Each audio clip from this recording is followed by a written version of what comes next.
Oke guys, kali ini kita membuat tutorial ya cara membersihkan Dexel Vario 125 all ya, dan cara menyekirnya plus sama cara mengecek klepnya masih bocor atau tidak ya. Nah, ini langsung saja kita bersihkan dulu ya menggunakan sikat kawat. Kita bersihkan dulu kubah headnya ya, kubah head atau bisa dibilang Dexelnya ya. Kita bersihkan dulu di bagian luarnya menggunakan ini bisa dibilang sikat kawat ya, memakai bor. Nah, itu kotorannya langsung rontok ya. Tetapi untuk yang di kerak-kerak di payung klep itu agak sulit, jadi kita nanti akan menggunakan gerinda ya untuk membersihkannya, menggunakan gerinda dan amplas. Nah, kita bersihkan dulu bagian headnya dan kita lepaskan dulu ya payung klepnya ya, X dan in ya, kita taruh situ saja dan kita bersihkan menggunakan sikat kawat yang satunya lagi ya, membersihkan di lubang-lubang intake dan lubang-lubang X nya ya, lubang knalpot. Nah, menggunakan alat yang berbeda ya, dan fungsinya pun sama untuk membersihkan. Apabila sudah menggunakan alat yang kedua, kita nanti menggunakan seling ya, seling untuk membersihkan bagian yang lebih dalam lagi ya. Kita menggunakan seling. Nah, ini alat yang ketiga ya, menggunakan seling ya. Ini untuk menjangkau bagian yang lebih dalam ya, kita menggunakan seling supaya bagian dalamnya pun ikut bersih ya.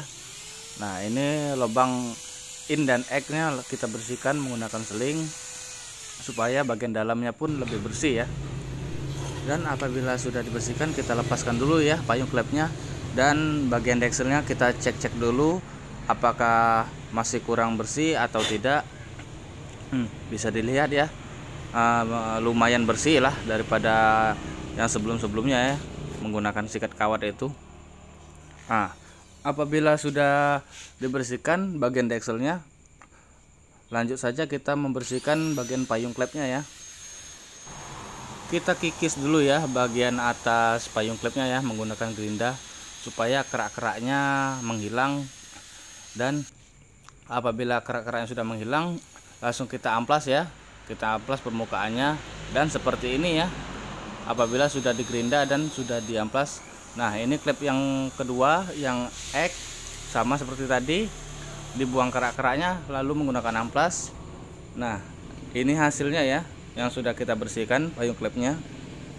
Sangat berbeda dari yang pertama sebelum kita bersihkan tadi, lebih rapi, lebih bagus dan lebih enak ya dilihatnya ya. Nah, apabila kedua payung klep ini sudah kita bersihkan, langsung saja kita lanjut ya cara untuk menyekir payung klep ini ya. Nah, ini Dexel yang sudah kita bersihkan tadi ya, kita pasangkan dulu payung klepnya. Dan jangan lupa ya, di bagian batang klep ini kita lumasi oli dulu supaya pergesekan batang klep dengan botol klep itu tidak cepat aus ya. Dan ini saya menggunakan alat manual saja ya, karena ini bisa dibilang untuk nyekir ini sebentar karena tidak mengganti botol. Cuman kalau mengganti botol biasanya menyekir ini pasti lama. Nah, kita pasangkan dulu ambrelnya. Nah, ini alatnya ya, kita tancapkan dulu, alatnya dan langsung kita sekir ya. Sekirnya juga itu harus naik turun ya, dan secara banyak sih teknik yang bisa menggunakan bor, bisa menggunakan tangan. Ini saya memakai tangan aja ya. Apabila sudah agak berat menyekirnya, kita kasih oli ya, 1 tetes jadilah, jangan terlalu banyak. Apabila terlalu banyak oli, nanti ambril yang untuk menyekir itu bisa kena batang klep, dan batang klep itu bergesek dengan botol klep ya. Takutnya itu nanti yang seharusnya botol klep dan batang klep itu padat berubah jadi longgar ya. Makanya kita harus berhati-hati ya, jangan terlalu banyak memakai oli dan ambrelnya ya, sedikit saja. Nah, ini bisa dilihat ya, di batang klep ini masih ada olinya ya. Nih, fungsi oli yang berada di batang klep ini untuk mengecilkan gaya gesek antara batang klep dan botol klep ya.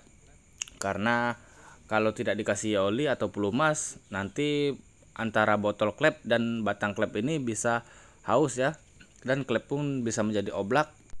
Kita lanjutkan ya, kita sekir bagian klep yang in ya, kita lumasi dulu menggunakan oli ya. Kita masukkan dulu payung klepnya, kita main-mainkan dulu, dan kita pasang, kasih ambril dulu ya. Kita kasih ambril, kita pasangkan dulu alatnya ya. Kita sekir lagi ya. Apabila sekiran sudah terasa agak berat, kita lumasi setetes oli saja ya, jangan terlalu banyak. Dan kita sekir lagi. Untuk oli ini jangan terlalu banyak ya, saya ingatkan lagi, karena kalau terlalu banyak nanti bisa turun ke batang klep yang menimbulkan gaya gesek antara batang klep dan botol klep. Nah, ini saya rasa sudah cukup ya. Nah, bisa dilihat itu batang klepnya masih ada oli ya, itu untuk mengurangi gaya gesek. Dan bisa dilihat itu bagian dekselnya tidak terkena ambril ya, ini bagian sini ya. Dan yang terkena ambril itu cuman bagian setting klepnya saja ya. Karena apabila ambril dan oli turun ke arah batang klep, nanti menimbulkan gaya gesek antara batang klep dan botol klep. Nah, apabila dekselnya sudah kita sekir ya, langsung saja kita bersihkan ya. Dan ini cara kita mengecek, untuk mengecek payung klepnya masih bocor atau tidak ya. Ini saya biasanya menggunakan dua cara ya. Nah, itu kita bersihkan dulu per klepnya dan payung klepnya. Kita bersihkan dulu menggunakan bensin ya, dikuas-kuas dulu biar bersih, biar ambrelnya hilang. Dan ini kita bersihkan juga bagian dekselnya ya, kita bersihkan dulu.